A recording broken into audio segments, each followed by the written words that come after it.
ସିଧା ରାସ୍ତାର ଅନୁସନ୍ଧାନ। ଜୀବନରେ କିଛି ମାଗଣା ମିଳେ ନାହିଁ। ଜଣେ ରାଜା ଥିଲେ। ଥରେ ତାଙ୍କ ମନକୁ ଏକ ଖିଆଲ ଆସିଲା। ସବୁ କାଳର ଜ୍ଞାନ ଗୁଡ଼ିକୁ ଏକାଠି କରି ବହି ଲେଖିବା ପାଇଁ ସେ ତାଙ୍କର ଉପଦେଷ୍ଟା ମଣ୍ଡଳୀକୁ ନିର୍ଦ୍ଦେଶ ଦେଲେ। ଏହି ଜ୍ଞାନକୁ ଲିପିବଦ୍ଧ କରି ଆଗାମୀ ବଂଶଧରମାନଙ୍କ ପାଇଁ ଛାଡ଼ି ଯିବା ହିଁ ଥିଲା ତାଙ୍କର ଉଦ୍ଦେଶ୍ୟ। ରାଜା ଦେଶ ପାଇଁ ଉପଦେଷ୍ଟାମାନେ ବହୁ ଶ୍ରମ ଓ ସମୟ ବ୍ୟୟ କରି ବହି ପରେ ବହି ଲେଖିବାକୁ ଲାଗିଲେ ଏବଂ ରାଜାଙ୍କ ପାଖକୁ ନେଲେ। ରାଜା କହିଲେ, ଏତେ ଗୁଡ଼ାଏ ବହି ଲୋକମାନେ ପଢ଼ିବେ କେତେବେଳେ?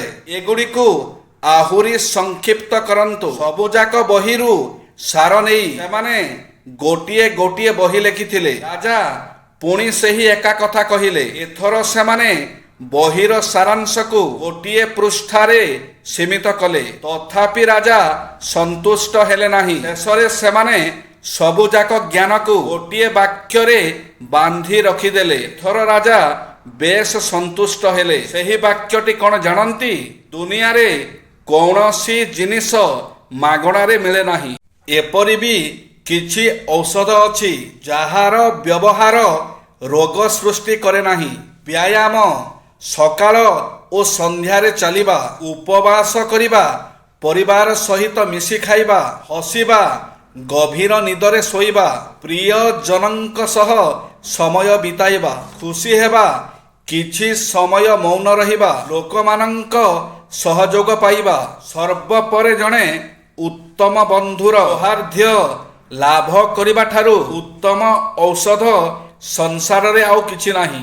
ଜ୍ଞାନ କେବଳ ବହିମାନଙ୍କରୁ ମିଳେ ତାହା ନୁହେଁ, ବରଂ ଦୁନିଆରେ ଘଟୁଥିବା ଘଟଣା ଓ ଗତିବିଧିରୁ ଆମେ ବହୁତ କିଛି ଶିଖିପାରିବା।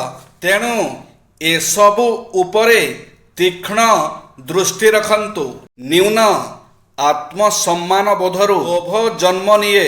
ମିଥ୍ୟା ଅହଙ୍କାର, ଛଳନା ବା ଅନ୍ୟମାନଙ୍କ ସହ ସମକକ୍ଷ ହେବାର ମନୋବୃତ୍ତି ଆଦି ବିଭିନ୍ନ ରୂପରେ ପ୍ରକାଶିତ ହୋଇଥାଏ। ଲୋଭର ଏହି ବୁଢ଼ିଆଣୀ ଜାଲ ଭିତରୁ ବାହାରିବାର ଉପାୟ ହେଲା ନିଜର ସମ୍ବଳ ଭିତରେ ବଞ୍ଚିବାକୁ ଶିଖିବା ଏବଂ ସନ୍ତୁଷ୍ଟ ରହିବା। ସନ୍ତୁଷ୍ଟ ହେବା ଅର୍ଥ ଆକାଂକ୍ଷା ରହିତ ହେବାକୁ ବୁଝାଏ ନାହିଁ।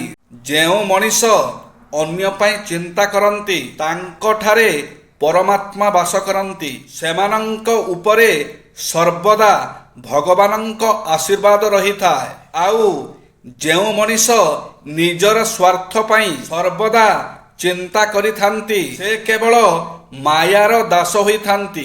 ଜୀବନରେ ତିନୋଟି କଥା ମନେ ରଖନ୍ତୁ। ସର୍ବଦା ସିଧା କଥା କୁହନ୍ତୁ, ସତ୍ୟ କୁହନ୍ତୁ ଏବଂ ମୁହଁ ଉପରେ କୁହନ୍ତୁ। ଯିଏ ନିଜର ହୋଇଥିବେ ତ ସେ ଭଲସେ ବୁଝିଯିବେ, ଆଉ ଯିଏ ନାମକୁ ମାତ୍ର ଥିବେ ସେ ଦୂରେଇ ଯିବେ। ନିଆଁ ତ ସବୁବେଳେ ନିଜ ଲୋକ ହିଁ ଲଗେଇଥାନ୍ତି। ବଞ୍ଚିଥିବା ବେଳେ ହୃଦୟରେ, ଆଉ ମରିଗଲା ପରେ ଦେହରେ। ନହେଲେ ବାହାର ଲୋକଙ୍କ ସାହସ ଏତେ କାହିଁ ନିଆଁ ଲଗାଇବା ପାଇଁ। ଜୟ ଶ୍ରୀ ଜଗନ୍ନାଥ।